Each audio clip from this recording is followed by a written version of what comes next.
Born in Oxford, Indiana in 1896 and originally owned by Dan Messner, Dan Patch was a horse for the ages, earning the titles the greatest harness horse in the history of the two-wheeled sulky and world champion harness horse.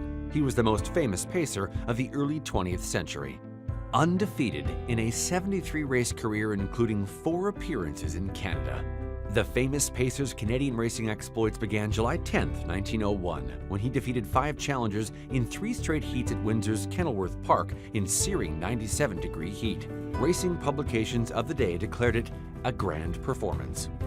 1 month later in Fort Erie, Ontario, Dan Patch was again victorious in 3 straight heats over 3 challengers. Despite being taken to the back of the field in the first heat, he exploded past his competition down the stretch for the win.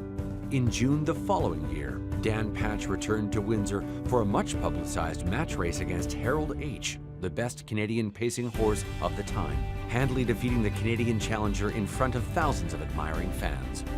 October 21st, 1905, 2 weeks after setting a time trial world record of 155 1/4 in Lexington that would stand for several decades, the pacer took to the track at Toronto's Exhibition Park. That Toronto time trial garnered a Canadian record of 2:06 for a mile on a half-mile track, breaking the previous record by 3 seconds, an accomplishment still recognized at Exhibition Place, with a granite bench engraved with the words, "World Champion Horse Dan Patch broke the Canadian record here in 1905. That final Canadian racing appearance was under the ownership of Mr. Marion W. Savage, a Minnesota businessman and founder of International Stock Foods, which also had a Canadian operation in Toronto. A master marketer, Savage emblazoned his great pacer's name on everything from a railroad to feed products.